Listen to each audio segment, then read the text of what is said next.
வணக்கம். ஆந்திர மாநிலம் பரந்து விரிந்த நதிகளைக் கொண்ட அழகிய பிரதேசம்.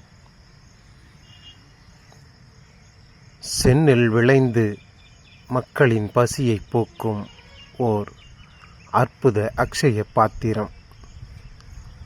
சுந்தர தெலுங்கு பேசும் சுதந்திர மக்கள் வாழும் அழகிய மாநிலம் ஆந்திர மாநிலம்.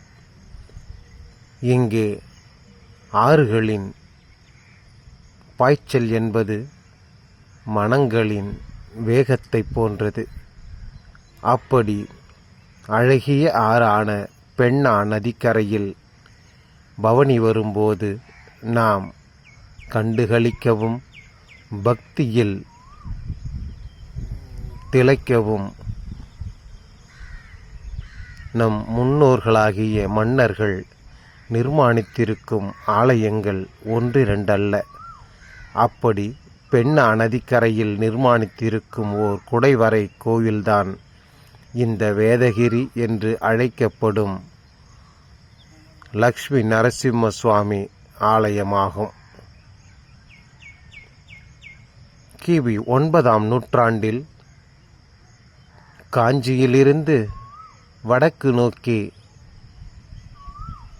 பிரயாணம் செய்த மகேந்திரவர்மனால் செதுக்கி சிற்பமாக்கப்பட்டு இறைவனாக பூஜிக்கப்படும் ஓர் குடைவரை கோவில்தான் இந்த வேதகிரி எனும் லக்ஷ்மி நரசிம்ம சுவாமி ஆலயமாகும்.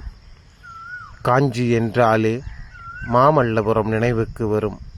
மாமல்லபுரம் என்றாலே அழியா சிற்பங்கள் நம் கண்முன்னே வந்து நிற்கும். அப்படி சிற்பங்களோடு உயிர் பெற்று வாழும் கலைகளோடு வாழ்ந்து கொண்டிருந்த பல்லவர்களின் கைவண்ணத்தில் உருவான கலைநயம் மிகுந்த அற்புதமான ஓர் மலை கோயில் குடைவரை கோவில்தான் இந்த வேதகிரி கொண்டா என்று அழைக்கப்படும் லக்ஷ்மி நரசிம்ம சுவாமி ஆலயமாகும். இங்கே பாறைகளில் செதுக்கப்பட்டிருக்கும் அனுமன் சிலையும் உயிர் பெற்று இறைவனாய் இறைவியாய் விளங்கும் மூலவர்களும் நமக்கு திருப்பரங்குன்றம் ஆலயத்தை நினைவு கூறுகிறது. அதுபோலவே இதுவும் ஓர் குடைவரை கோவிலாக காட்சியளிக்கிறது. அழகிய வேலைப்பாடும் அற்புதமான சிற்பங்களும் நிறைந்த ஆன்மீக தலமாகும் இது. 6வது மிகப்பெரிய நகரமாக ஆந்திர மாநிலத்திலும் 4வது மிகப்பெரிய அதிக மக்கள் தொகை கொண்ட நகரமாகவும் விளங்கும் ஆந்திரத்தின் நெல்லூர் பகுதியில் சுமார் 15 கிலோமீட்டர் தூரத்தில் இருக்கிறது இந்த அற்புதமான ஆலயம். பெண்ணா நதிக்கரையில் ஜொன்னவாடா காமாட்சியம்மன் ஆலயத்திலிருந்து சுமார் 4 கிலோமீட்டர் தூரத்தில் அதே பெண்ணா நதிக்கரையை ஒட்டியே அமைந்திருக்கிறது இந்த ஆலயமும்.